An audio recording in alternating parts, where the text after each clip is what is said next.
Bonjour et bienvenue dans la chaîne vidéo du CERPI-officiel.be.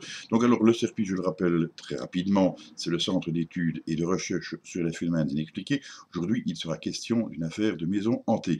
Mais d'abord, il faut que je vous signale que cette vidéo a été réalisée avec l'aimable collaboration de Ripless, dont voici le logo.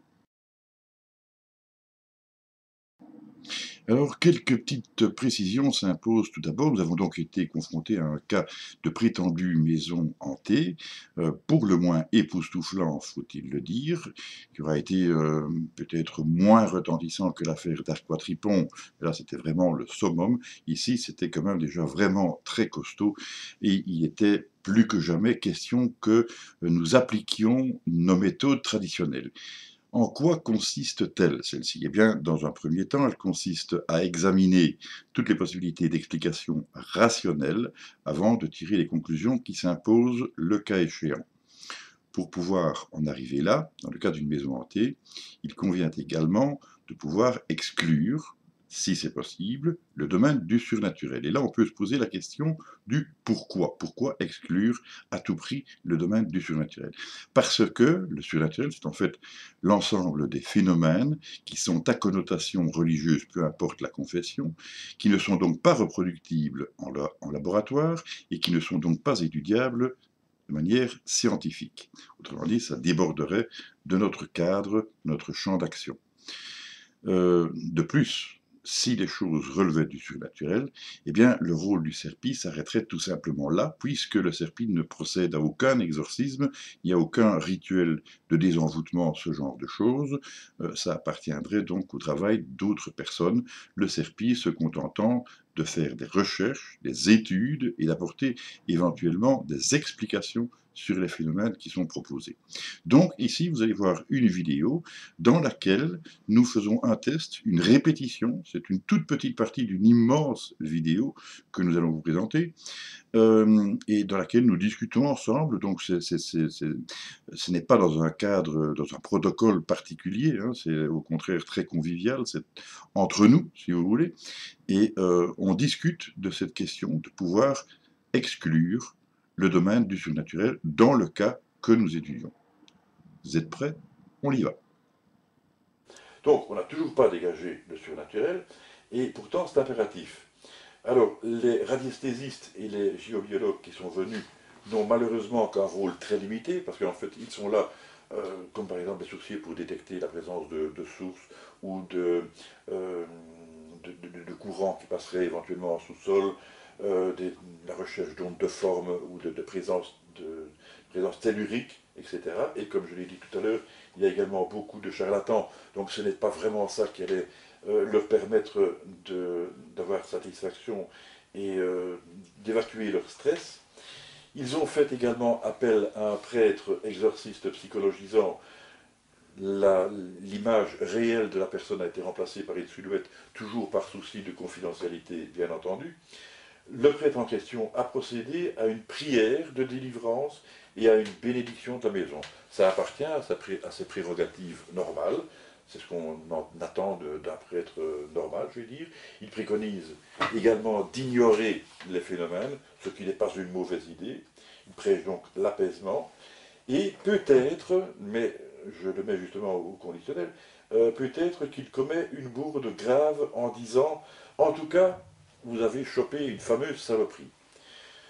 Ce sont ces termes, hein, je les reprends textuellement. Si cette phrase émane effectivement du prêtre exorciste psychologisant, c'est effectivement, au niveau psychologique, une grave erreur, parce que ça ne fait évidemment que raviver les inquiétudes des requérants, et on comprend très mal la démarche de ce prêtre. À mon avis, il y a dû y avoir une confusion avec un autre intervenant ecclésiastique qui relève, lui, de l'église gallicane. Bon, je reviens ici quelques instants avec vous sur cette affaire de prêtre exorciste psychologisant et de sa fameuse phrase «En tout cas, vous avez chopé une fameuse saloperie», ce qui ne manque pas de marquer évidemment les gens au niveau psychologique. Pour eux, c'est quelque chose d'extraordinaire venant de la part d'un prêtre exorciste. Mais j'ai eu ce prêtre au téléphone et il se défend bien d'avoir prononcé cette phrase. Bon, à faire la remarque que si on pose la question à son vis-à-vis, on obtient évidemment la même réponse. Il se rejette la balle selon un principe bien connu. Et s'il est vrai que de la part d'un prêtre exorciste psychologisant, il avait prononcé cette parole, cela aurait été une grosse bourde de sa part sur le plan psychologique, justement. Donc, comme c'est son domaine, on peut vraiment douter que ce soit de son côté que soit venue cette fameuse phrase.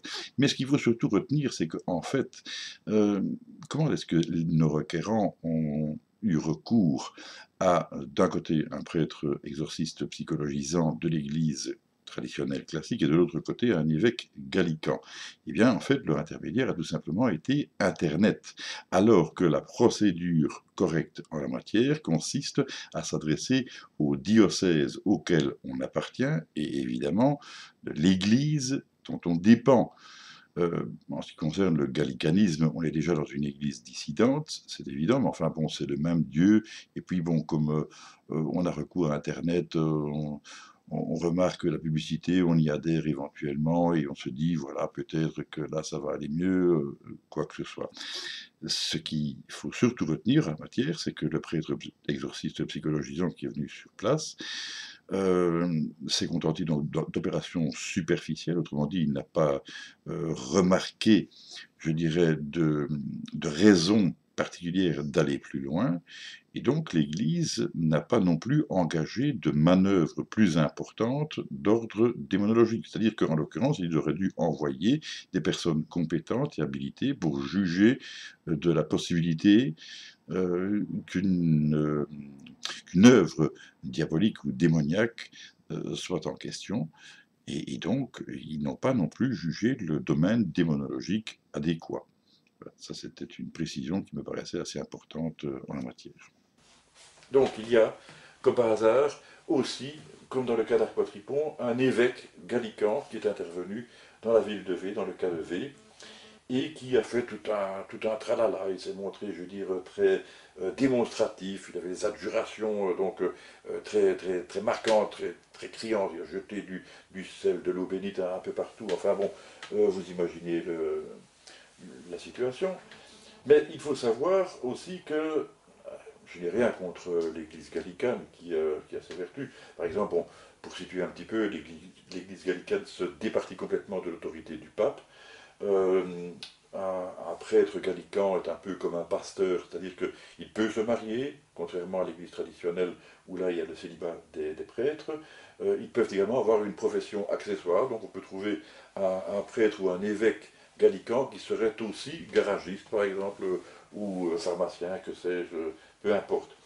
Mais surtout, les gallicans sont beaucoup plus permissifs à l'égard des possessions démoniaques et donc ils pratiquent beaucoup plus rapidement l'exorcisme que dans l'église traditionnelle romaine. Donc il y a moyen de, comment vais-je dire, de relativiser cette intervention en disant que finalement elle n'a pas servi à grand-chose, si ce n'est, encore une fois, à raviver les gens dans leur conviction d'avoir affaire à quelque chose de surnaturel. C'est pas ça qui les a rassurés. Alors, nous avons, et les requérants aussi, eu recours à une certaine Dominique, euh, sur laquelle je ne dirai rien, parce qu'elle n'a pas besoin ni envie d'une publicité particulière, mais sa position est celle d'une personne éclairée, qui, contrairement à ce que certains imaginent, ceux qui pourraient la connaître éventuellement ou la reconnaître, eh il s'agit d'une personne universitaire, pluridisciplinaire, tout à fait sérieuse et rationnelle, quoi qu'on en dise. Et sa position est ferme à l'égard du surnaturel. Pour elle, c'est non. C'est un non catégorique, c'est pour ça qu'il est écrit en rouge, en gras et souligné. Mais, si on se met à la place des requérants, ils peuvent tout à fait se dire, bon, c'est bien, elle nous dit que non, oui, mais nous, encore une fois, on voudrait avoir des preuves, des arguments convaincants. Il faudrait appuyer cette notion, cette négation. Pourquoi est-ce que vous nous dites qu'on peut supprimer complètement le surnaturel. Pourquoi on devrait faire abstraction de cette hypothèse? D'autant plus que lorsque nous sommes arrivés la première fois sur les lieux, avec la collaboration aimable de Ripley, nous avons procédé à 2 expériences de transcommunication instrumentale.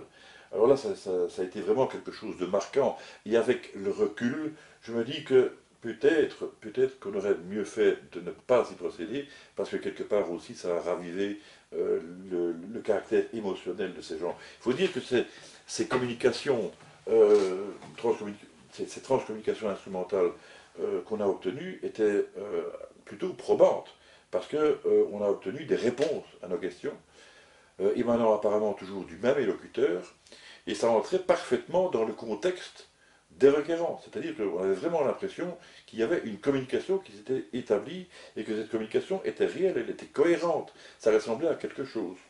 Donc, c'était quelque chose qui, encore une fois, renouvelait l'anxiété. Ça a été plus loin, puisque lors de la deuxième...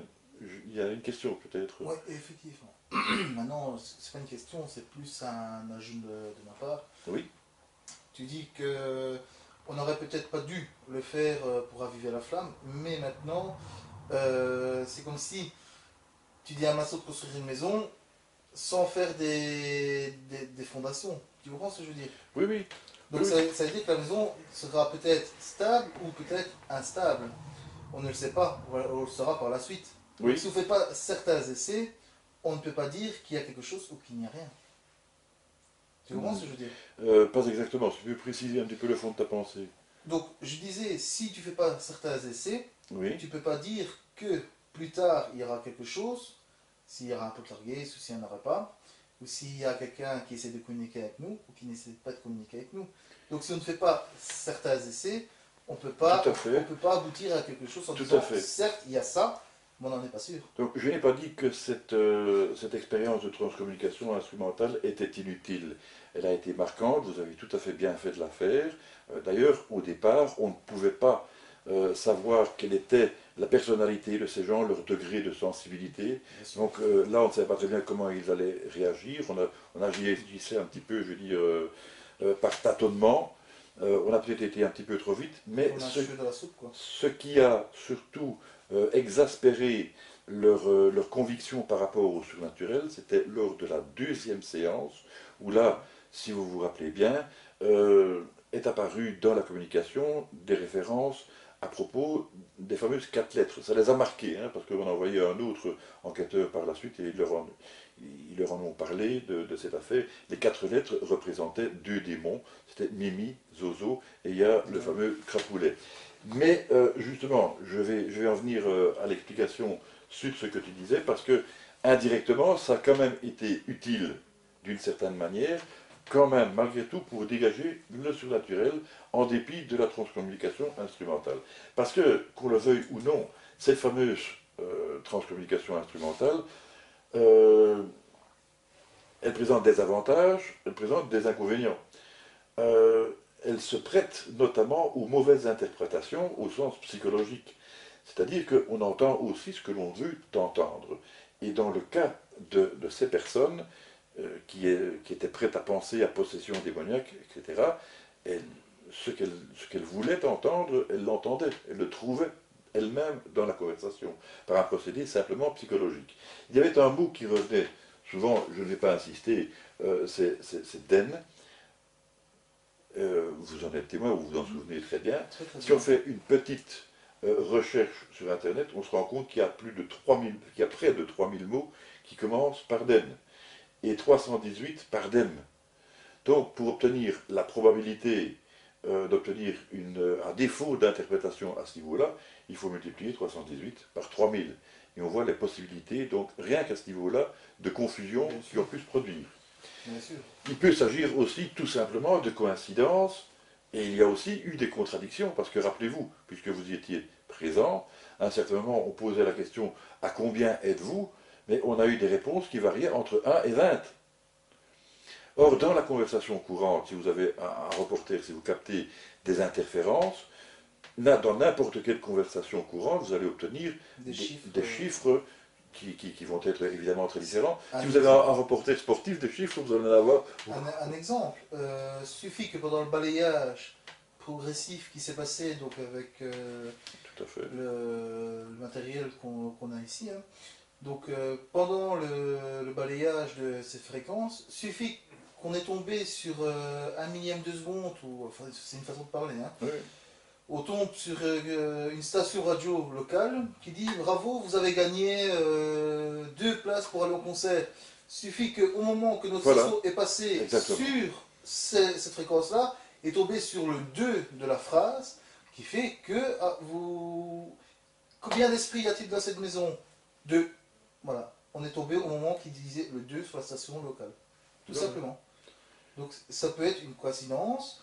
On ne peut pas être sûr à 100% que ça peut parler des esprits. On ne peut pas être sûr. On n'est pas sûr tant qu'on n'a pas la preuve devant nous. Et le résultat du match entre le Standard et Voilà. Bruges a été de 3-0, je crois. Voilà, ou quelque enfin, chose comme ça. Donc suffit qu'on tombe sur une radio locale, même si on a enlevé le récepteur allez, de la puce qui capte comment je veux dire, les stations radio, les fréquences hertziennes. Qu'est-ce qui va se passer? Ben, même si on a enlevé la réception, l'antenne de réception, il peut se passer que si on est tout près d'une station locale, simple, une station locale, elle émet à X décibels, à X mètres. Suffit qu'on est tout près de la source, même sans antenne, ça va toujours capter. Mhm. Maintenant, une autre chose à faire, ce qu'on n'avait pas pensé, on aurait dû le faire dans une boîte en conserve fermée hermétiquement. On aurait fait une cage de Faraday. Si là on aurait eu une réponse, c'est que là il y aurait eu quelque chose. Oui. Pourquoi? Parce que là, dans une cage de Faraday, toutes les fréquences sont annulées. Maintenant, juste un autre détail qu'il faut quand même signaler, c'est que lorsque l'on a fait la deuxième séance de transcommunication instrumentale, il devait être environ 3 heures du matin. Tout le monde était passablement fatigué. Et donc, la réception, la façon d'interpréter les choses était aussi différente. On n'avait plus la même lucidité, je vais dire.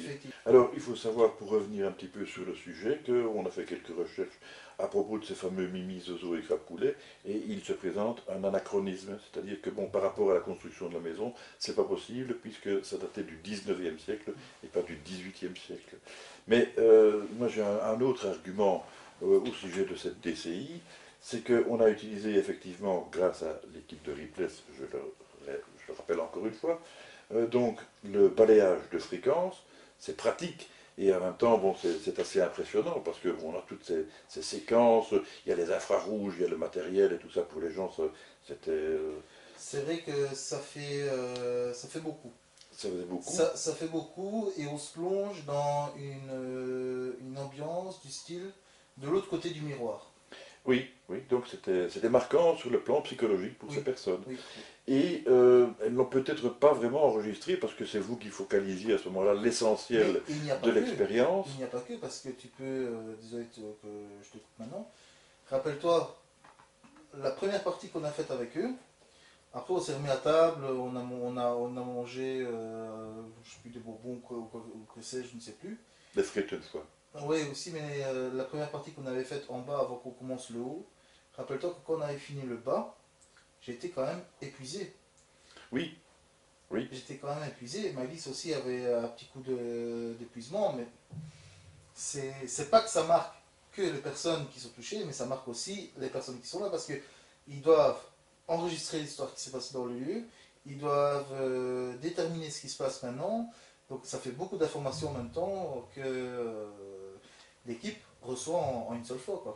Et donc, tu illustres parfaitement ce que je viens de dire, puisque sur le fait du plan émotionnel, tu as également subi un choc qui t'a fatigué. Voilà, effectivement. Donc, non seulement fatigue, mais également choc émotionnel. Effectivement. Donc, ce qui illustre finalement, grosso modo, aussi mes propos. Je reviens à mon argument. Donc, d'un côté, on avait le balayage de fréquences, et ce qui a été moins remarqué, c'est que de l'autre côté, j'avais utilisé du radio ordinaire placé sur un bruit blanc. Donc, le bruit blanc, c'est simplement l'emplacement entre deux stations où on entend pratiquement rien sur ce en question. Voilà. Et ça, ça me paraît profondément illogique.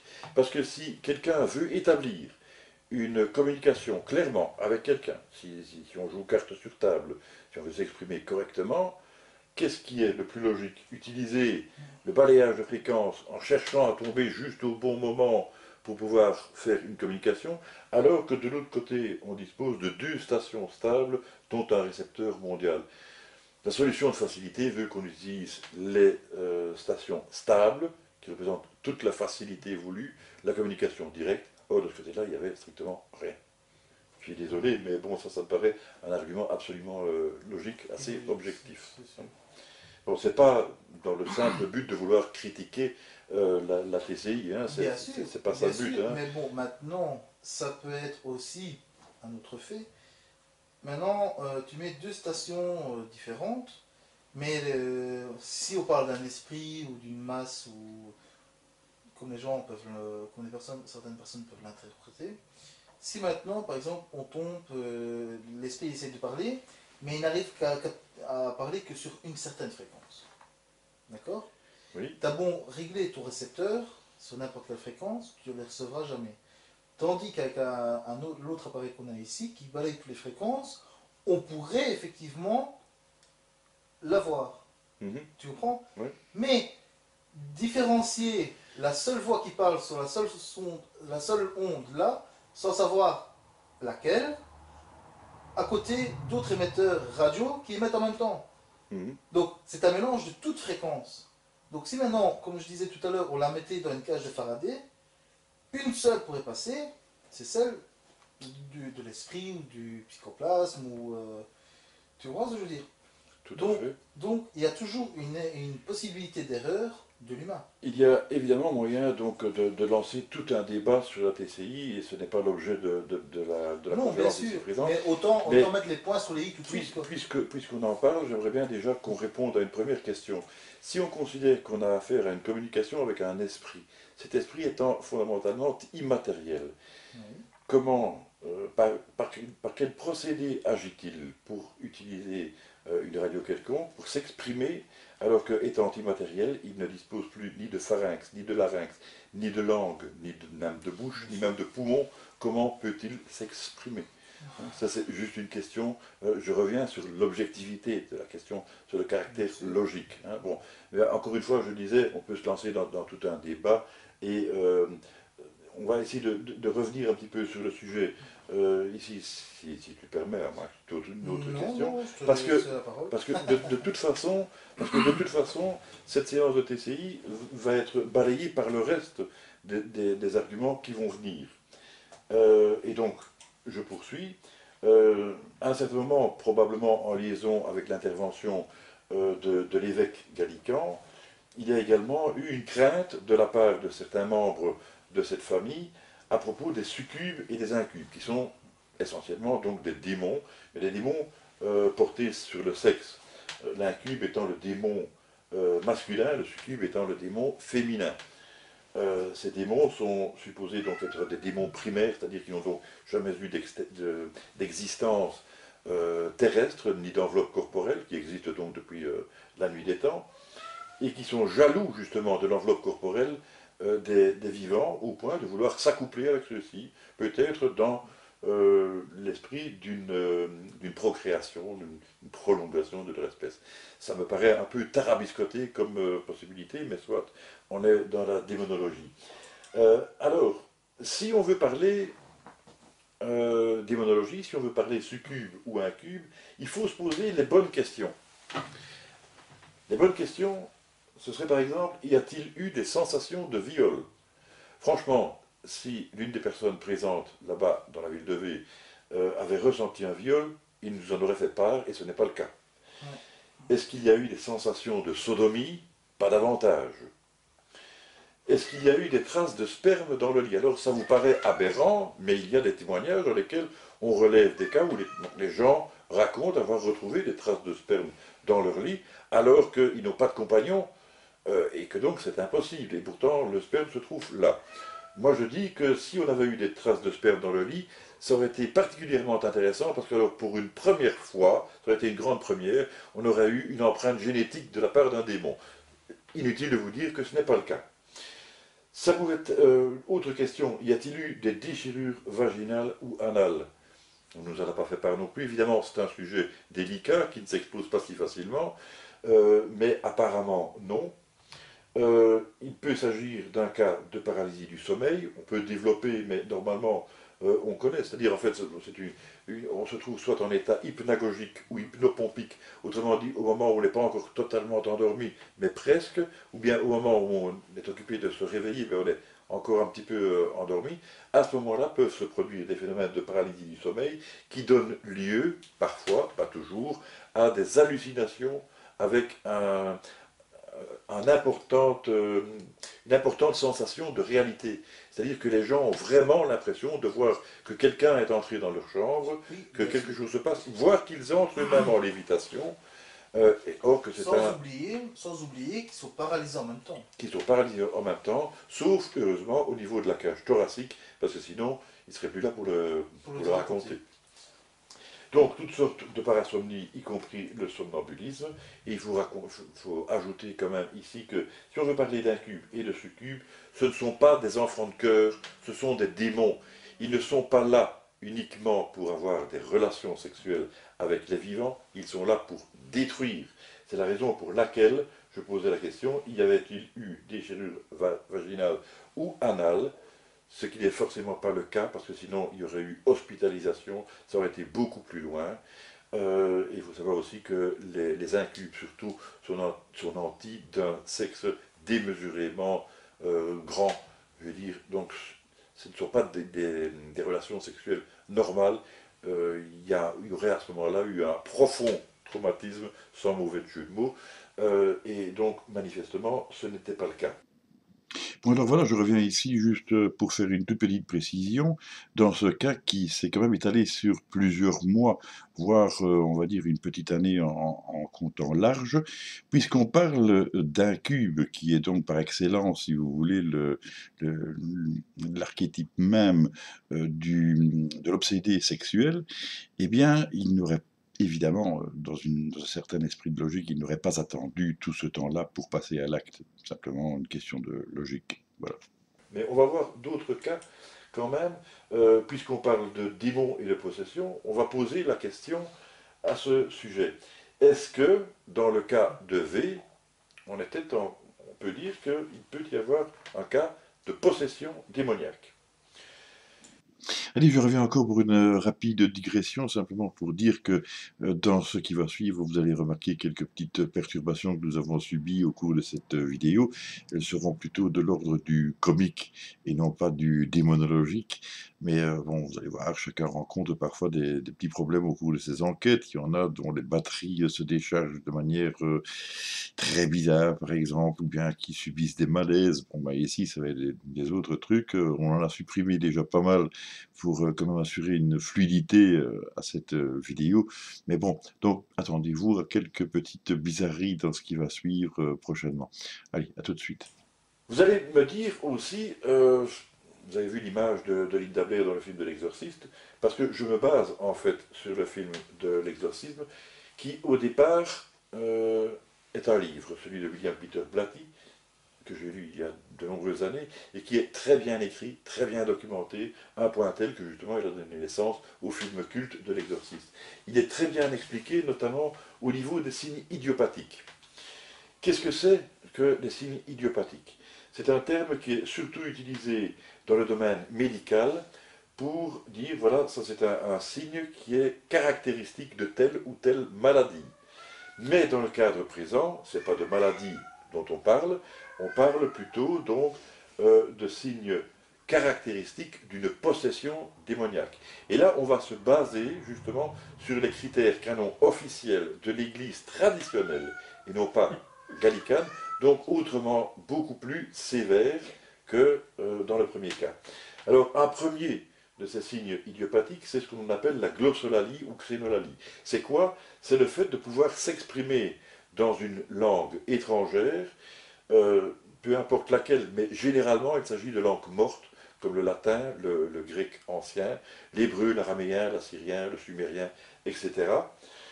Et là justement, on avait le cas de X, je ne cite pas son prénom réel à dessein évidemment, dont on disait qu'il s'exprimait parfois dans une langue étrangère. En fait, quand on analyse la situation, on se rend compte que c'est pas vraiment s'exprimer dans une langue étrangère, c'est plutôt un ensemble d'exclamations qui ne sont pas articulées, mais qui peuvent éventuellement répondre à ce genre de choses. Alors, dans l'exorciste, nous avons le cas, il y a en fait la glossolalie ou xénolalie, qui est en fait donc la faculté pour certaines personnes de parler des langues étrangères qu'ils ne connaissent pas, langues étrangères qui en plus s'avèrent souvent être des langues mortes, telles que le latin, le grec, l'hébreu, l'araméen, l'assyrien, le sumérien, etc. Et justement, dans le cas de nos requérants, on avait le cas de X, donc je ne cite pas le véritable prénom à dessein, toujours pour les mêmes raisons. Et j'en reviens donc à notre exemple par rapport à l'exorciste. Dans le film sur l'exorcisme, donc à un certain moment, le prêtre pose la question à Linda Blair, qui est l'actrice qui joue le rôle de Regan, donc la possédée, et Décidément, il y a vraiment tout pour... Ah oui. Non, c'est bon. C'est bon, c'est bon, c'est bon. Donc reprends au cas de X. cas de X troisième. Donc dans le cas de X, dont je ne cite pas le véritable prénom à dessein, pour des raisons évidentes, donc il semblait que l'on avait un cas de glossolalie, puisque apparemment il parlait une langue étrangère à certains moments. Mais en réalité, on s'aperçoit que en fait, de parler une langue étrangère, c'est plutôt un peu tout sauf un langage articulé, c'est plutôt un ensemble de, je veux dire, d'exclamations qui ne s'apparentent pas réellement au langage et dont on ne peut pas non plus déterminer un groupe de langues. C'est pas une langue romane, c'est pas une langue slave, c'est pas une langue germanique exactement. Avec l'exemple de l'exorciste, c'est beaucoup plus probant, puisqu'on voit l'exemple dans lequel le prêtre pose la question à Linda Blair, qui est l'actrice qui joue le rôle de Regan, donc la possédée. Il lui demande d'où viens-tu? Est-ce que tu viens de l'enfer? Est-ce que tu viens du désert? Et elle lui répond d'une voix caverneuse, bien entendu, Nec morphomotion. Alors bon, point d'interrogation, ça ne veut rien dire, évidemment. Une explication, ça ne veut rien dire, effectivement, mais on va reprendre. Nec morphomotion, à l'endroit, parce que dans le cas de la glossolalie réelle, en plus il le parle à l'envers, cette langue, mais pas dans un simple verlan non plus, c'est lettre par lettre. Donc si vous mettez ça à l'endroit, le fameux nec morphomotion à l'endroit, vous obtenez ceci, qui apparemment ne veut rien dire grand-chose non plus. Sauf que si vous le divisez, si vous le séparez en syllabes, vous obtenez ceci, qui se lit No, I come from chien. Là, on est dans l'anglais. C'est pas tellement étonnant, puisque la version originale, c'était la version originale sur laquelle je me basais, ça vient des États-Unis, donc on parle en anglais. Par contre, il y a quand même un problème, parce que si No, I come from chien voulait dire donc non, je viens d'un chien, en réalité c'est un chacal, mais c'est la même famille, pourquoi le début en anglais, et puis après chien? Ça ne va pas, il y a deux langues différentes dans la même phrase. Il y a pourtant une raison bien particulière. J'ai expliqué pour ce qui concerne l'anglais, mais le chien en anglais se dit dog. À l'envers, ça aurait donné God. Et God signifie Dieu. Un démon ne peut pas dire Dieu. Donc, c'est impossible. Voilà, je reviens quelques secondes avec vous pour une petite parenthèse à propos de ce petit chapitre dans lequel j'affirmais peut-être un petit peu trop rapidement, de manière péremptoire, qu'il était impossible à un démon de prononcer le mot Dieu. Certes, ça ne doit certainement pas être le mot qu'il préfère prononcer, mais après tout, s'il est doué de la parole, on pourrait se demander pourquoi il ne pourrait pas prononcer ce mot, s'il peut dire tous les autres mots du dictionnaire.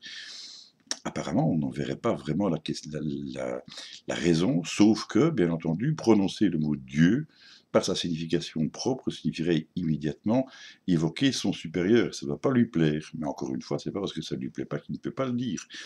Par contre, il y a une autre possibilité que j'ai envisagée et qui éventuellement met mon affirmation par terre. C'est que, n'oublions pas qu'on est dans une traduction à partir de l'anglais et qu'on a un petit mot dog pour vouloir dire chien, et qui, dans l'autre sens, veut dire Dieu, peut-être tout simplement que le démon a procédé, si vous voulez, d'une espèce de double verlan pour ramener Dieu au rang de chien. Dans cette acceptation du terme, ça redevenait éventuellement possible. C'est en tout cas à réfléchir, je crois. Mais peut-être qu'on a été trop vite. Alors, on va continuer quand même avec ces signes idiopathiques, parce qu'il y en a encore d'autres. Il y a notamment les rites sataniques récents. Donc là, on ne parle pas de ceux qui ont pu avoir éventuellement lieu dans la maison de RDM. On parle au moment récent. Si ça avait été le cas, on en aurait parlé dans les journaux, à la télévision, sur Internet, dans les réseaux sociaux, etc. Ce n'est pas le cas. Il n'y a pas non plus eu de profanation grave, il n'y a pas eu non plus de blasphème, ni de sexualité publique débridée. Les gens que nous avons visités ne sont pas du tout de ce genre-là, ils ne se livrent pas à ce genre de choses, donc de ce côté-là, c'est non aussi. Au niveau des signes idiopathiques, on a aussi la possibilité d'une force surhumaine. Je n'en vois pas un chez qui ça aurait pu être le cas, ni de contorsion ou de flexibilité particulière, si c'était peut-être au niveau des enfants, parce que eux, ils sont encore tout souples, ils peuvent se mettre dans des positions que chez nous, ça entraînerait au moins 15 jours de kiné, hein, tandis que chez eux, il n'y a aucun problème, ils font ça très couramment, c'est tout à fait normal de mettre son pied derrière sa tête, des crises hystériques non plus, et de la lévitation, toujours pas, donc c'est encore une fois non. Signe idiopathique, connaissance du cachet. Il n'y a pas de connaissance du cachet. Quand je dis connaissance du cachet, par exemple, j'aurais pu leur poser la question quel était le prénom de mon père. Il n'aurait pas su me répondre, moi d'avoir fait des recherches sur Internet, et ce n'était pas le cas. Des insultes graves, dans le sens de ce qu'on a pu entendre, malheureusement, dans l'Exorciste, ta mère suce des bites en enfer. Je suis désolé, mais c'est la phrase qui était dans le film, et encore bien, bon, la phrase réelle, c'est « mets-lui ta bite dans le cul, ta mère suce des bites en enfer ». Excusez-moi, mais c'est comme ça. Bon, alors, des phénomènes paranormaux, eh bien, oui, là, on est bien obligé de le dire, d'autant plus qu'on a pu l'expérimenter par nous-mêmes. Malheureusement, ça nous donne un score maximal, même en étant très généreux, de 1 sur 5, ce qui est largement insuffisant que pour pouvoir prétendre à une possession démoniaque. Donc, pour moi, ce serait affaire classée. Sauf que ces gens pourraient encore ne pas être convaincus malgré tout. Alors, on va faire une autre petite démonstration ici en direct, une opération dont vous venez de faire l'objet à votre insu, et je suis content en plus que l'on m'ait posé les questions, parce que ça a permis aussi de rester plus longtemps sur l'image, et donc ça apporte encore plus de poids à ce que je vais avancer ici. On va revenir dans le diaporama à la diapositive numéro 13. À partir de là, je vais vous inviter donc à regarder chaque fois, chaque diapositive dans le coin inférieur gauche, ce qui s'y passe. Voilà, on est donc revenu à l'image numéro 13. Et si vous regardez dans le coin inférieur gauche, comme je le disais, vous y trouvez, c'est pas grand, hein, mais c'est la lettre V. Bon, je passe, pour autant que ma souris aille bien, à l'image suivante, on trouve un A. Je continue, on a un D, on a un E, ça fait R, E, T, R, O, rétro. Vous savez déjà ce qui va suivre. S, A, T, A, N, A, S. Alors évidemment, ça fait Vadé, rétro, Satanas. Et vous allez me dire, oui mais c'était écrit en tout petit, bon on l'a pas vu, etc. Donc c'est pas convaincant. Oui, d'accord. Mais si vous aviez été possédé, s'il y avait eu un démon dans la pièce, lui, il l'aurait vu, de toute façon. Et il y aurait eu une réaction qui aurait été violente et qui aurait été agressive, je dirais. Et ça, donc, de manière absolument immanquable, inexorable. Et donc, il n'y a pas de connaissance du cachet on épuise également ce signe idiopathique. Je m'étais rendu compte également par la même occasion qu'on avait sauté une diapositive qui parlait d'un autre signe idiopathique, celui donc de l'aversion profonde pour les objets pieux. Des objets pieux, il y en a partout dans leur habitation, des croix, des crucifix, Bibles, etc. Et donc ça ne pose absolument aucun problème. Donc c'est encore une raison supplémentaire pour dégager cette idée de possession démoniaque. Et vous pouvez donc respirer. Le domaine démonologique est totalement à exclure dans votre cas, et pousser un grand ouf de soulagement. Voilà, ceci termine donc cette première vidéo, et j'espère qu'elle vous aura plu. Il faut quand même que j'apporte une petite précision avant de nous quitter, c'est que nous n'avons examiné ici que la partie démonologique du surnaturel. Autrement dit, le surnaturel lui-même n'est pas encore forcément exclu. Ça nécessitera d'autres recherches ultérieures qui feront elles aussi l'objet de vidéos que nous vous exposerons par la suite, et je vous y fixe rendez-vous donc pour une prochaine occurrence. D'ici là, il me reste à vous souhaiter plein de bonnes choses. Ne faites pas trop de cauchemars avec cette vidéo, et attention à la paralysie du sommeil. Plein de bonnes choses. Salut.